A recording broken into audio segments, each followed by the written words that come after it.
Hello, hello, you beautiful souls. Welcome to your morning messages with me, Michelle. I help you along your spiritual awakening. We talk all things life, love, spirituality, and personal growth. I dove into my personal growth after the passing of my daughter back in 2012, and I just wanted to understand how to survive with such deep pain in my body. So like when that loss happened to me, I immediately built this internal drive to figure life out. And that was 10 years ago. So through my journey and through my spiritual awakening, I realized that after my loss, that was like a mini awakening, right? Then I was open to, okay, like, how do I survive this? I have such pain in my body. I don't want to live. I'm depressed. I'm sad. Who am I if I'm not a mom? She was my only daughter. And then I went through my breakup with my partner, her father. We were together for about 8 years. And it was just a total upheaval in my life. And I had to figure out how to like enjoy my life from here on out. Like, what was next? Where do I go from here? And the first thing I did, so today's video is going to be about toxic patterns and shape shifting. So I'll dive into that in a little bit. But what I had to learn was I had to figure out, okay, in order to overcome depression, anxiety, or discomfort in your life, you have to, number one, learn how to be in your body. You have to learn how to feel good in your body. And that starts with what you put in it. Okay. So your body is a vehicle. It's your avatar. It's, it takes you places. It allows you to hug people. It allows you to go see things. And if you're putting crap in your body, you're not going to feel good. Here's an example. Something as simple as gluten and dairy for me. I realized after my loss, I gave up sugar for about 6 months and just worked and trained hard. And I was always an athlete, but after my loss, I went full speed. I needed to be in my body and be okay. So that was my number one priority, is how can I make my body feel good? So I worked with a trainer and I gave up sugar, and I've never felt better in my life. And people were like, holy crap, how is she doing this after she just lost her daughter? And that was also a coping mechanism. I wasn't facing the pain. I was diving into healthy stuff, but I was avoiding my pain. So it was really not healthy, but I chose a healthy route to not be healthy in. In reality, the first year or two after you lose a child, for me, you're numb. You don't even realize what happened to you. And around like year 5 and 6 post-loss is when it really starts to become reality. Like, oh my gosh, that really happened to me. And it is in my body. My nervous system remembers it. And it is painful AF. And even 10 years later, I still deal with the pain of it. I go to my mentor for many healing sessions. But anyway, I gave up sugar for that 6 months, right? And I was trying to get my body right. I was trying to get my mind right, because your mind is directly related to depression or to food. Your food is directly related to your mind with depression and anxiety, because your gut is your second brain. So what you put in your body food-wise, that's going to determine how you think. It's going to determine your thought patterns, your cycles. So I learned that very early on, that what I put in my body affects my depression. I would notice if I would have, potato chips, or if I would have ice cream the next day, I would be really sad about my daughter. But like the whole week prior, I wasn't. So I'm like, wait, why is this happening? And then I was like, oh my gosh, it was the chemicals in the food that sparked the negative thinking and the sad thinking, and it spiraled. So right now, I encourage all of you, if you are feeling like you're depressed, the first step is cleanse your diet. Start juicing, start just only eating fruits and vegetables for a couple days, and see how your mental state changes. If it's still pretty dark and it's still pretty bad, okay, then we got something to work with now. Now we know it's not just the food and the chemicals, it's something else deeper in your life that you need to face and deal with and sit with. So when I gave up the sugar, I gave up gluten and dairy, because sugar is in a lot of items that also have gluten and dairy, but I didn't know I was giving up gluten and dairy.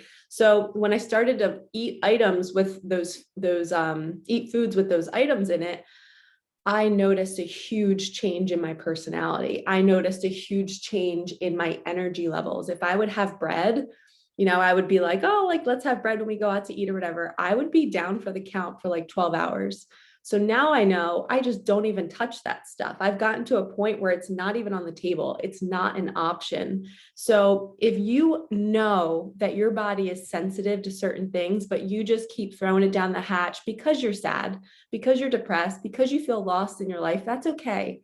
A lot of us use food as a numbing mechanism. We use chemicals, we use caffeine, we use stimulants to try to help us just get through the day. And I'm with you. I've been there too. I'm even at a weird stage in my life right now where I'm eating candy a little bit more, and just like, I think it's because I came out of my awakening. During my awakening, I couldn't eat anything. I literally was only eating fruits and vegetables for like 2 years. And now I'm finally getting like the resilience back in my body. And I feel like I can handle red meat again. I feel like I can handle a little bit of sugar and some caffeine drinks, and it feels good because for so long I couldn't eat those foods. So I'm kind of like in a splurge phase, and I know I'll go back to being really strict and probably meal prepping again. But I encourage you to take like 2 days and just take a break. Force yourself to have that discipline to say no to energy drinks, to say no to gluten and dairy, and just don't put it in your body. And just do it for you. Just do it to see how you sleep. Do it to see how your mindset is. Because when you clear your mind from the clutter of the chemicals that you've been putting in your body, it's like your body's like, oh my God, thank you so much. I just needed a break from processing all of that junk. And I've always been called to do like a water fast, but I've always like felt like I needed support and somebody else to do it with. But I've always, and meaning like I'd have to like live with the person, so they would remind me, don't eat the food. But I've always wanted to know what our body can do when we don't eat any food. Imagine all the energy that goes to our other organs, and it's not wasted on digestion. It's going everywhere else to help every other aspect of your body heal, regenerate cells. So I feel called to do that. I just need a friend. So any of you ladies out there, if you want to do a water fast with me for like a day or two, I would so love the support. But anyway, I'm on here to tell you that our toxic patterns, believe it or not, they can be habits, physical habits in our life, or they could be emotional patterns that we're doing. But in order for us to do the self-growth and the work, we have to monitor what we're putting in our body, because we can't make progress in our life if we're clouded and we don't feel good. So if you're not feeling good, like if your legs feel heavy throughout the day, guaranteed for a lot of people, that's a sign you have inflammation in your body, which could be a million different things. For me, it's gluten and dairy. So maybe try that out for you, because a lot of people don't process it. But if you're feeling tired and like you just can't get through the day and you constantly need caffeine, start just eating fruits and vegetables for a couple days and just see what happens. Then when your mind's clear, now you're like, okay, now I can make big decisions in my life. Now I can do my self-growth. Now I'm a little bit more motivated to go read a book, or to listen to a book on Audible, or to listen to a podcast. And it's like you have the attention span to do it. Okay, so as we move into these toxic patterns and shape shifting, I think I'm going to have that as the title to kind of catch people in, because shape shifting is a common thing, especially for empaths, which empaths are people that are highly sensitive. They are very much so influenced by other people, hence the shape shifting. We mold ourselves to be what other people want us to be, so that we can be loved and we can be accepted and we can keep the peace and we can people please. So shape shifting to me is changing who we are to fit in. It's like being the chameleon, right? I have the chameleon card in one of my decks, and it comes out often for a lot of my clients. And it's a reminder to, don't blend, be you, stand out, like stay in your power. If you have a morning routine that you always do, and all of a sudden you have a new girlfriend or boyfriend in your life and they don't do that routine, and you stop doing it because you just want to like spend time with them, you're abandoning yourself. You are shape shifting. You are turning into your partner's patterns. And that's toxic. It's toxic for you, because in 4 months, you're going to be like, who am I? Where did I go? I lost myself. So when we are surrounded by other people and their energy, we have to always have that alone time to come back to our center. And where's our energy at? Am I thinking so much like my partner? Am I thinking so much like my son or my daughter? I have to come back to me. And you have to figure out a self-care routine for you. If you don't have a self-care routine, I am telling you, you're suffering. You don't even know how good you could feel. So changing what you're putting in your body is number one, right? Maybe taking a break for 2 days and just eating fruits and vegetables, drinking juices, and that means preparing it. Your mind will totally want to go to the store and continue the habit of buying the things and going to your cabinet to get the junk. You have to break that pattern and be really, really strong and disciplined. And if you've been disciplined in your past, say you were, I don't know, say you were in a profession where you had to be very disciplined, that's still inside of you. You just have to pull it out. You might have been surrounded by other people for the last few years that are not disciplined, and you might have shaped yourself into them and molded into their way of being. And I always say, when you're living with somebody, it's like a tree in your living room. You can't avoid it. It's just always there.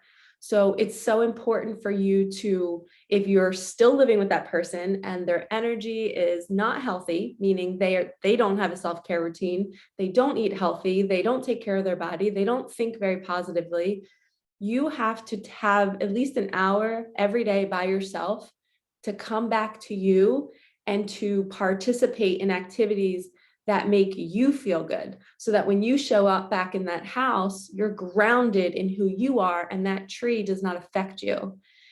And that starts with being clear-minded, the chemicals in our body, and movement.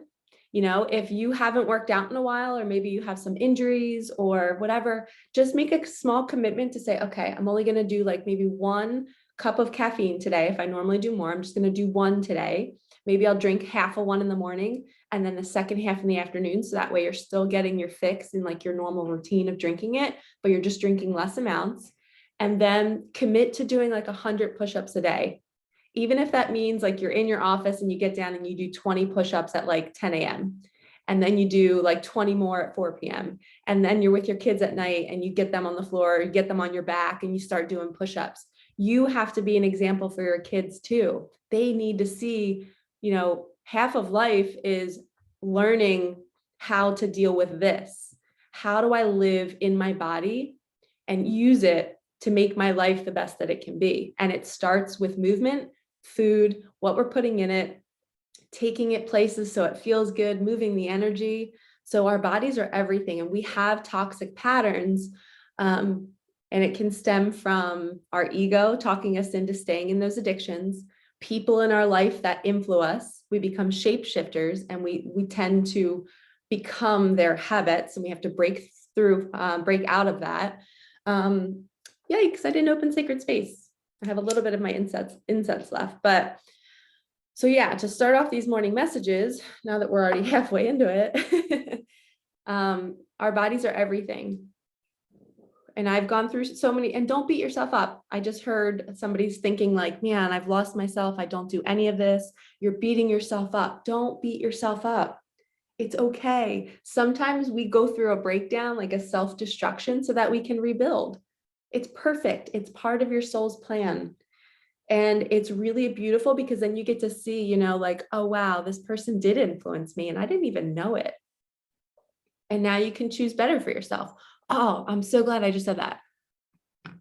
Okay, I'm just going to leave my incense in here. So there's an Instagram video that I wanted you guys to see.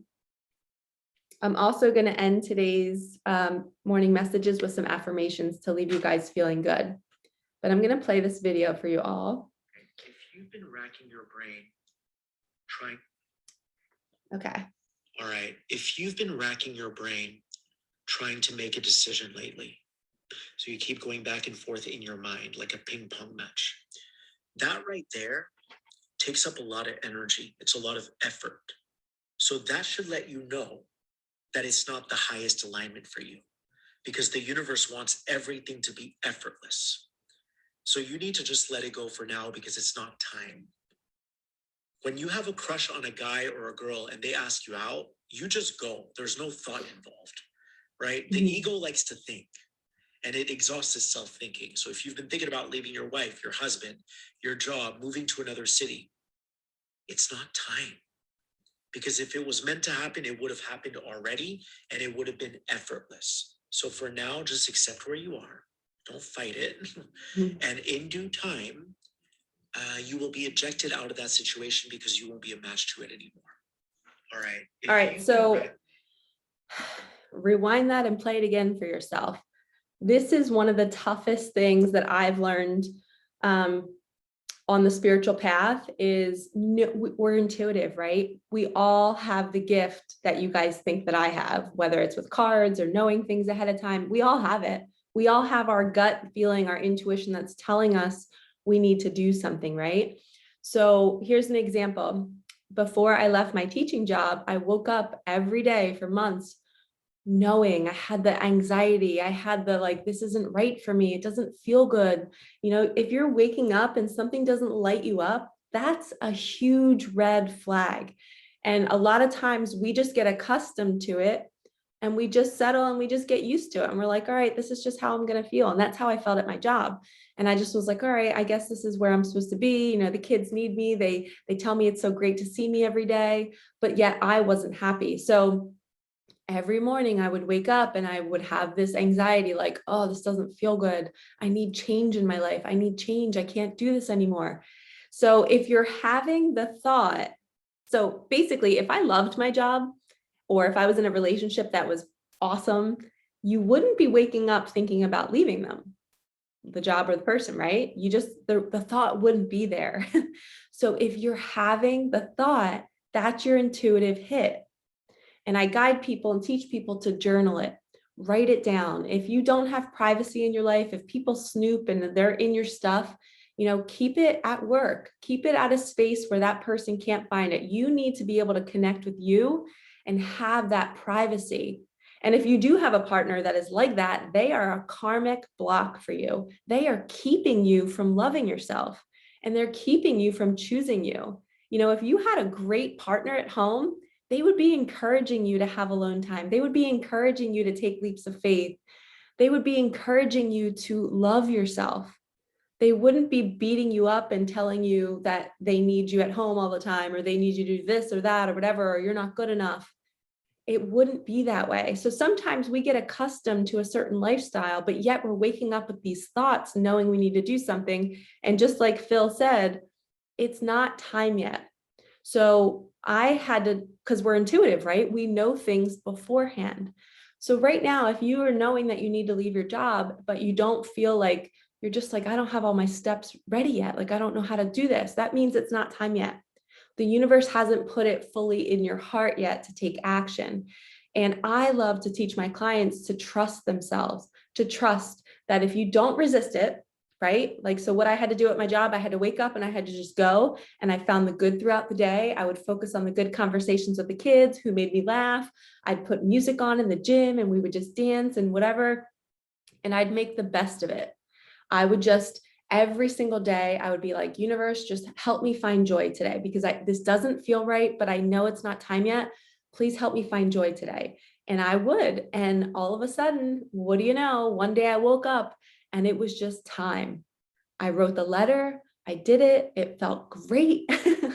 All these things started happening the week after. And yeah, it was uncomfortable because I had people saying that they're going to miss me. And like, are you sure this is what you want to do? And people were questioning me. But I knew that for months prior, I knew how I was living in my body and other people didn't. So when they showed either disappointment or disapproval of what I was doing, or are you sure you know what you're doing? I knew in my body, I've lived in this body and it has not been right. I've been over drinking caffeine. I've been numbing myself, and that's not healthy. That's a huge sign that you're not well in your life and you're trying to avoid feelings and you're avoiding change. But once we surrender, right, and we don't resist it and we say, universe, I know you'll move me when the time is right. And you will wake up one day and you'll have clarity and you can trust that. Literally what he said, rewind it and watch again. You will know when the time is right. The universe, he said, the universe will eject you. And that either means the universe might move you. Somebody might break up with you. Somebody might find somebody else. And that would be good for you, because if you've been wanting to leave them, then the universe made it happen for you. It's still going to be painful. Every aspect of change is painful. sweet endings to a new beginning. It's never easy. So you just have to expect that, okay, I'm going to feel pain through this breakup, through this job loss, through this change in my living situation. But with pain comes great joy. So we have to be willing to take a risk. Speaking of risk, I want to lean into the toxic patterns, because what happens when you take these risks is you start to see yourself in a different light. You start to see all the patterns that you had been doing that you're not doing anymore because you've changed and you've grown. So I'm going to read you guys some of my toxic patterns. I actually did a whole video on this. Not on all of them. I have 40 of them listed here in a Google Doc that I might write an ebook about, but there was a toxic pattern video I did maybe a month ago, and I'll link it below in the description box, but it was like me touching on a few of these, but I felt called to do more today. So let's avoid being a shapeshifter, right? Let's become aware of our patterns, whether it's unhealthy habits, whether it's manipulation. I was just telling a friend this morning, a guy friend, that I used to be a manipulator. You know, one of my shape-shifting costumes, this is a really cool analogy. So imagine you're in a closet, right? And you have like 15 different hangers with costumes. And in your life, you've been in each costume. One costume might be jealousy. One costume might be manipulation. One costume might be people pleasing. And at different times of your day and month and year, you're in these costumes and you are acting out those patterns and behaviors, but they're not who you are. It's just an outfit. It's just something, it's a protection mechanism. So in our childhood, we didn't feel loved. So that's where our costumes were developed and made. So if you felt like, you know, your parents were loving one of your siblings more than you, guess what was born? The jealousy costume. Now you've wrapped this jealousy costume, whatever it may look like. You can have your own visuals, and you're wearing that costume now. And that maybe started at what, like 5 years old. You start to see a grandparent or a parent playing favorites to one of your siblings, and it made you feel less than. So that costume was developed then. Then now there's one, maybe your parents are in a bad mood and you feel responsible for it. You feel responsible for making them feel better. You're people pleasing. You're manipulating who you are. You're changing who you are to make somebody else happy. Now that's a manipulation costume. Now you've put that on. So now we fast forward to us in our adult years. The closet is still there. All of those costumes are still there, but are you aware of them? Are you aware of when you're newly starting to date somebody or you're at a new job? Are you manipulating people to love you? And you can catch yourself in conversations going, why did I just say that? That's not how I truly feel. I was just saying that to be accepted. And you really start to step into your truth. And when you step into your truth, you're taking off those costumes and you're being vulnerable and you're naked and you're just like, okay, this is me. I am owning up to the fact that I used to manipulate women in the past and I just needed sex. So I would manipulate all these women into having sex with me. You know, for some of my clients, they were like this, and I could relate, not for the sex aspect, but I wanted to be loved so bad by boyfriends that I would pretend to like what they liked. I would shapeshift. I would change myself into this woman that they would desire, and I would manipulate myself and I would manipulate them into loving me. But now I'm super aware of it, and it still creeps in every once in a while. Sometimes we jump into those costumes because we just are not fully in our truth, and maybe we're going through a low point in our life and we're feeling unsafe or we're feeling neglected and we're wanting to jump into that costume again because something is not right in our life. So be very, very mindful. I love my guides and angels gave me that analogy. And when I say my guides and angels, like it's just a thought that I have, but I feel like I can't take ownership of it because it's so freaking awesome.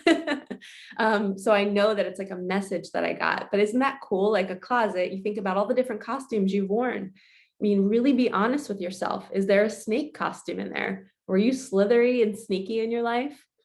Do you get a thrill from going behind like somebody's back and doing something and it's like this chase? You know, I used to be like that, and that's okay. You're allowed to honor the fact that you have that costume in your closet because you were surviving as a kid. If you have a snake costume in your closet, that means as a kid, you had to lie, you had to steal, you had to do things to protect yourself.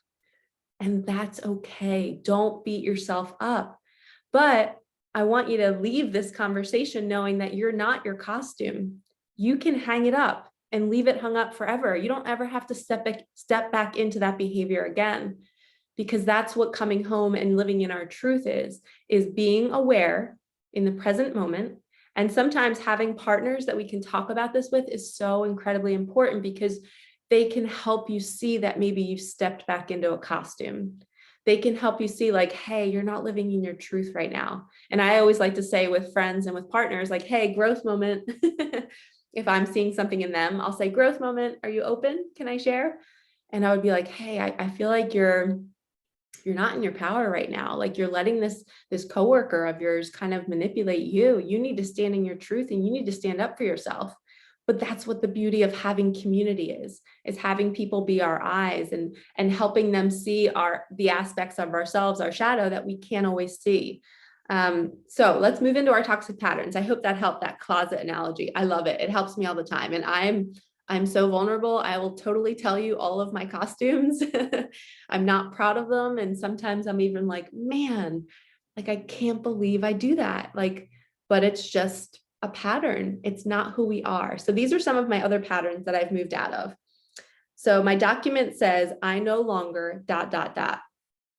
So it says, I no longer search for validation when I do something good. I no longer need someone to tell me I'm beautiful. I no longer hide my feelings or keep my thoughts to myself. I no longer feel a need to teach people certain ways of doing things. I no longer share on Instagram with the desire to be seen. I share with the desire to share and to teach and to help other people grow. I no longer feel a need to sway people or convince them. And that was the manipulation, right? We're trying to sway people into liking us. We're trying to convince them of how awesome we are. We should just be able to be us and be cute and be silly and be dancing and, eat whatever food we want to eat. We don't have to change our daily habits in order for somebody to accept us. And that's what shape shifting is. It's pretending to be something that you're not so that people will accept you. You will find your tribe. You will find people that will walk into your space and just admire you for how you live and for what you like to eat. And they'll buy you those things and they'll just make you feel good just because they're honoring what you like. And they're not saying, you don't have to like what I like. I just like to watch you in your joy. Okay. I no longer feel bad if someone doesn't approve of what I am doing with my life. I no longer subconsciously attract emotionally unavailable men. I no longer stay in places that don't feel good. I no longer say yes to things I don't want to do. I no longer selfishly end conversations because I am done. I was huge in this. I was very like, oh, this is boring. I just need to get out of this. I was not honoring the other person's feelings. I was not thinking, where do they need to be heard right now? I need to be present for them. So that was a huge transition for me. I unselfishly showed up for people more when I learned that. Okay. I no longer tell people I will do something when I know I have no intention of doing it. I no longer judge myself. I no longer think out loud, regardless of who is in front of me, AKA word vomit. So I pick and choose, and this is not manipulation. I pick and choose who I share things with because I want to make sure that my words are valued and I want to make sure that I am honored and I want to make sure that what I say stays where it's supposed to be, where I want it to be. So really think about your audience, whoever you're talking to. Are they trustworthy?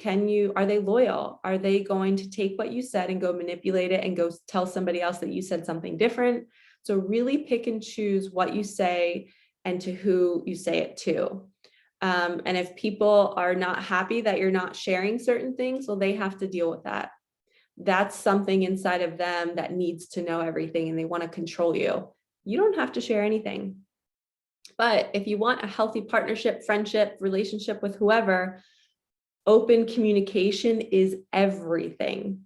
but you get to choose how much you share, when you share, the time, like when I said when, meaning like there's a time and place for it. If your partner just came home from work and they're walking in the door, that's not the time to quickly throw all your shit at them.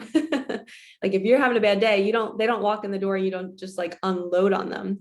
You just quickly, like, you want to be their joy, right? I always think of partners, we should be like dogs. We should be like pet dogs, right? What does your dog do when you pull up to your house and you're about to walk in the door? They are jumping up and down, they barking, they can't wait to see you. They're like, yeah. And every day when you come home, it's the same response, right? We need to be that way for our partners. Every time we see them, we need to share joy with them. We need to show excitement, like, hi, I'm so excited to see you. Like, yay, you're here. And I try to be consistent with that in my life, even with clients when they come to the door, I'm like, yay, you're here. And it's not like an intention. It's just habit now because I started to make it an intention, because it's so important to start off an interaction in a good feeling space.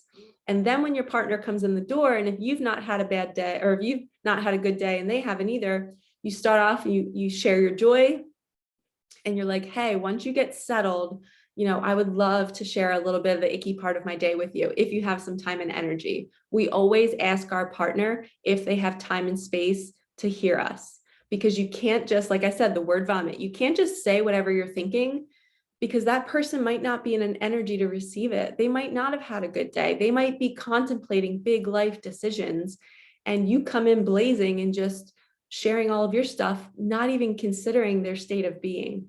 So being super, super mindful of how we approach client conversations, friendships, partnerships, even with your children too. So always be mindful of your audience. I no longer overshare with the subconscious intent to be seen or loved for what I know. This was a huge one. So I no longer overshare with the subconscious intent to be seen or loved for what I know. So what I used to do is, I wasn't aware of it, but I would overshare. I would want to express all that I know in my brain so that people would love me and think I'm smart. And I would be able to, like, if I just read a book or something, I would go and tell everybody about it. That's not healthy.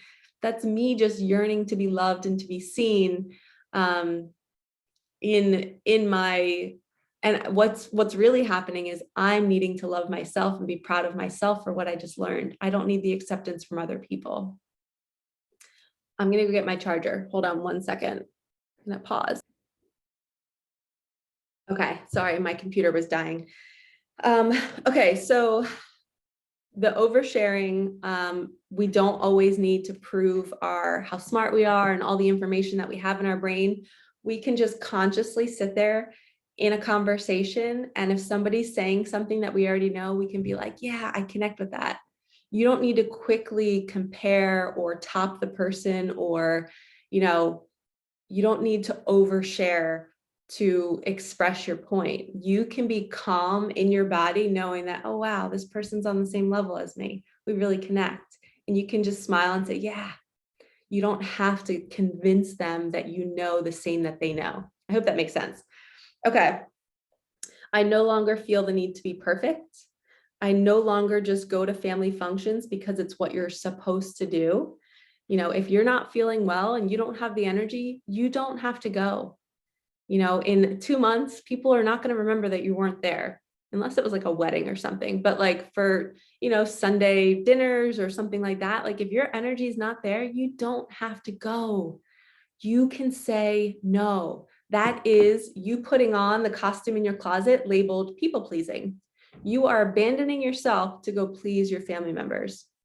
And even if it involves your kids, like if you're feeling guilt because you want your family to see your kids, well, guess what? If your immediate family is not feeling good that day and you have stuff going on, you take care of your family and you teach your kids to choose yourself and your own energy, and you do not abandon yourself to please others. That is a huge one. And so many people do the opposite. They think, well, this is being a good person, is I do things for others. No, it's the complete opposite. You do things for you and your family, and meaning your immediate family, And you also make sure you're not abandoning yourself for your immediate family, because if you're not alive and if you're not well to take care of your kids and your wife or your husband, then you're literally not able to do it. So you have to do your self-care routine. Like we talked about in the beginning, you need a self-care routine. You have to have an hour, 30 minutes, something of your time where you're feeling lit up so that you can walk back into that house feeling grounded and strong to handle anything. Okay, I no longer answer texts and continue conversations if I don't have the energy. So I will be honest with people and say, hey, I don't have the energy to message right now, or hey, I'm somewhere and I can't talk. I will always verbalize that with the person. I will never just ghost. Ghosting is a huge no-no. Please don't ever do it. It's not polite. And if you do ghost by accident, you just tell them like, listen, oh my God, like a lot of times I'll get my text on my watch while I'm driving, I'll feel my watch buzz and then I won't go back to it. So I'm always honest, but be honest with your friends and family and the people that you communicate with, and let them know that like, hey, I'm not ghosting you. My energy is just not well today. I need some time. Okay, and this is all setting boundaries for yourself. So this would be a beautiful costume to wear all the time, is a boundary costume, which is basically you being in your truth. I no longer allow others to take my energy. I no longer not value myself by allowing an imbalance of give and take. So I won't allow the one-sided relationships anymore. If I am giving and giving and giving in a friendship with a woman and she's just constantly taking and not offering any kind of support back, or, you know, if I'm just over giving and I'm not getting anything in return, screw that. See ya. Bye, Felicia. I'm out. That is not right. That is not okay. And I have to set that boundary and I have to stop allowing it. So a lot of people overgive because it's that costume, right? They're giving. Why are we giving? Because we're yearning to be loved. Everything stems from the childhood costumes that were built. We're yearning to be loved. We just want to be seen. So if we do and show up for people and give and buy gifts, and if we don't say no and say yes to every event and everything that somebody's asking us to do, then that means we're accepted and we're loved. But where does that leave us? Then we sit down in our own house in our chair at night and we're freaking so depleted. We're so drained. And it's because we've been giving and our well is empty. So we have to have a self-care routine. We have to love ourselves and start seeing the costumes that we're wearing and start stepping out of them.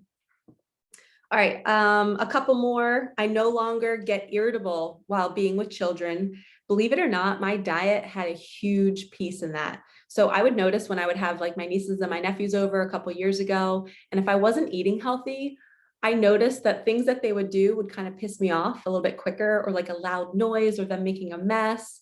And I've completely unlearned that behavior. Now I know that even if I'm not eating healthy, I notice that no, like I'm going to appreciate the mess, because you know what? After my daughter passed, if they're not here tomorrow, I would miss cleaning up that mess. You know, like I would miss the loud noises. So my gratitude and my appreciation for frustrations in life, whether it's somebody being annoying and chewing out loud, or somebody leaving a mess in your home, start to think, if that person was no longer here, would you miss that pattern? Would you miss that behavior? Most likely you would. So then you can start like having grace for it and having compassion and being like, all right, I'm not going to let that piss me off, because there's bigger things in life to stress about.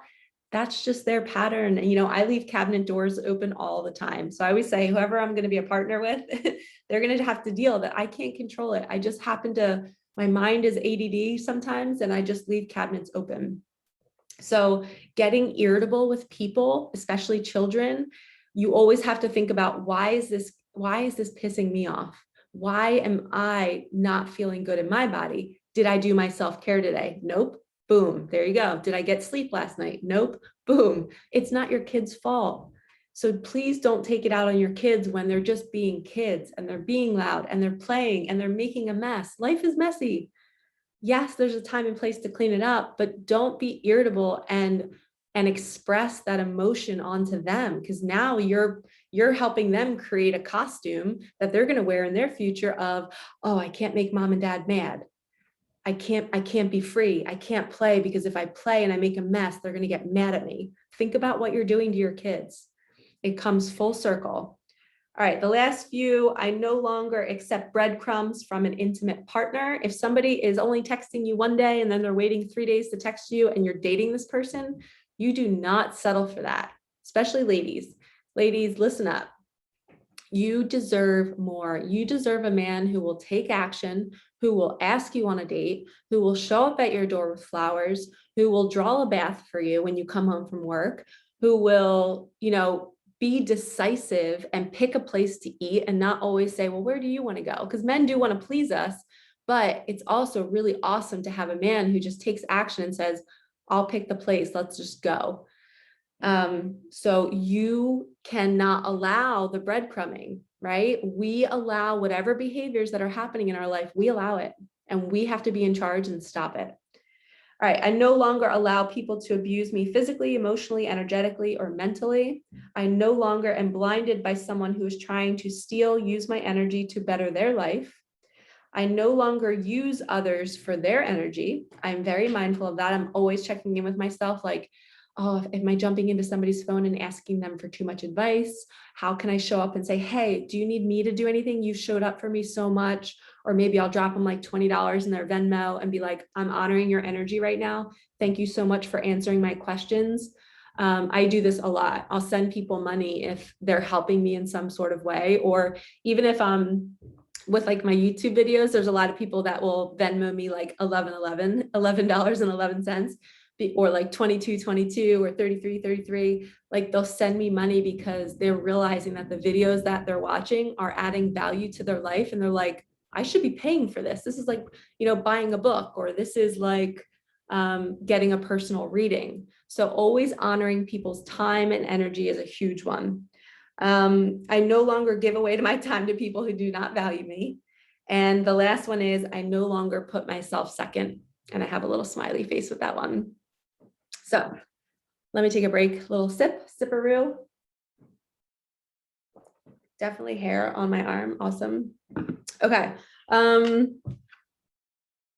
need to know how much time has passed. Okay. This is kind of getting long. So I think I'm gonna, I'm just gonna end with the affirmations. So let's take a deep breath. Let's take another one in through the nose. Have your belly rise as you breathe in.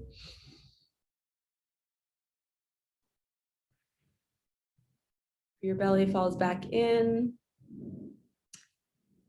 My neighbors are vacuuming upstairs. Perfect timing, right? I don't know if you guys can hear it.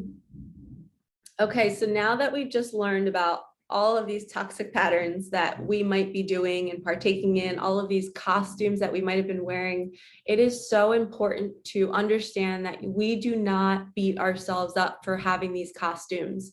They were a defense mechanism when we were kids. These costumes kept us alive. They kept us safe. We felt like at home in them. The jealousy felt good because we felt so unloved. The abandonment felt good, the manipulation. And I'm not saying being abandoned felt good, but whatever we used to cope with being abandoned is that coding, that costume. And it's okay if you find yourself falling back into those patterns as adults. But the mindfulness and the awareness and making a list, I encourage all of you, that list that I just read to you, that was so vulnerable. That was me sharing all the ways I used to be. And sometimes I still am. And I have to keep revisiting the list because I beat myself up because I'm like, dang it, I already knew this. I've already healed this. Why am I still doing this pattern? But that's the beauty of the word pattern. What does it mean? It's continual. It's like repeating until we learn it, until we fully heal it. So I encourage you all to make a list of maybe the patterns that you see in your life. What are some reoccurring scenarios that keep happening that the universe and God is bringing you to heal? Write it down and say, universe, I am ready to be done with this costume. I don't want to be this person anymore. I don't want to be weak. I don't want to be somebody that people verbally abuse. I choose differently for myself. I feel so bad. I don't know if you guys can hear that, my ceiling. It's like, I don't want to do the affirmations. if that's going to be in the background. Yep, I'm not going to do it because it's actually not comforting for me. So instead, let's end with a card. So we're going to ditch the affirmations. Maybe in my next video, I'll do that. All right, animal card. How do we want to end these morning messages? Beautiful. We got the penguin and the raven. Oh, the raven reminds me of my dad. So awesome. He used to have this, what was the Edgar Allan Poe quote, the raven evermore? I'm trying to remember what the poem was. My dad used to repeat that all the time. Him and his childhood best friend, my Uncle Mike, they were in the same like third and fourth grade class together, and they had nuns as their teachers, and they went to a Catholic school, and my dad and my uncle would like say the wrong words to the poem as the class was like reciting it out loud, and they had this like little joke between them. And even up until like my dad was 69 years old when he passed, him and my Uncle Mike would still joke about this class, and my dad would always say, quote the raven evermore or forevermore. I forget what it is. So every time I see the raven card, it's my dad saying hi. And this actually says, wise woman, change is coming. And then the penguin card says, diamond light activation, light activations and new energies are coming your way. Be open to receive and welcome them in. And this can happen through Reiki. So I just started a Reiki practice in my home, and it's light activation. We're pouring light into your body to help you heal, to help you see your patterns. And once you feel like you're getting this reboot, I'm also being guided to say this right now. Sorry, a lot is coming through. We've been through so much in the last 2.5 to 3 years. Think about our central nervous system. We, as humans, most of us have been living in straight fear for a really long time. And what Reiki does is Reiki lays you down on a table and it allows you to just be. It allows you to relax.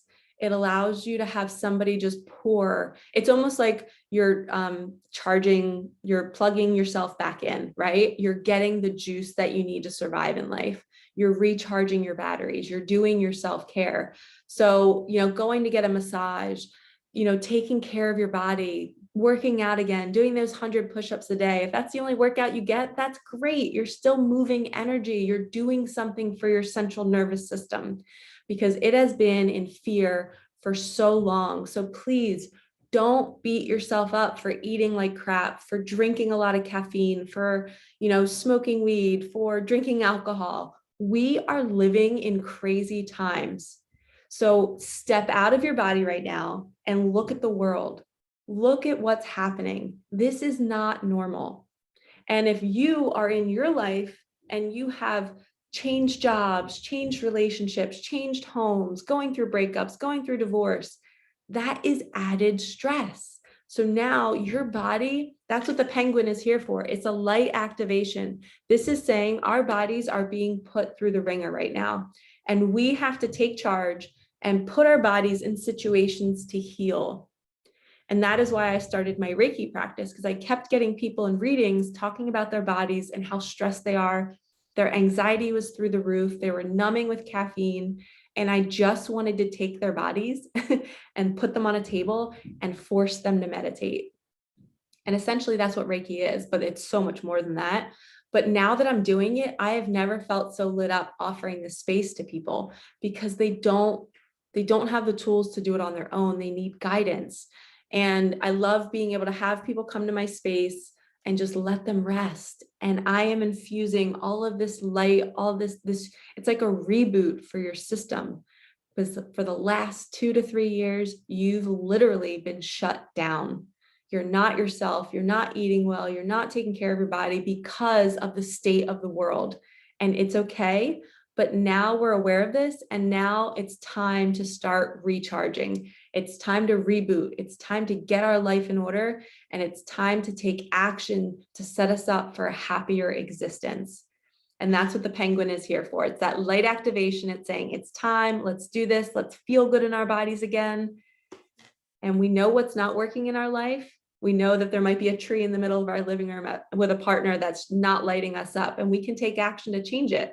But just like that video I showed you in the beginning of this, you'll know when it's time.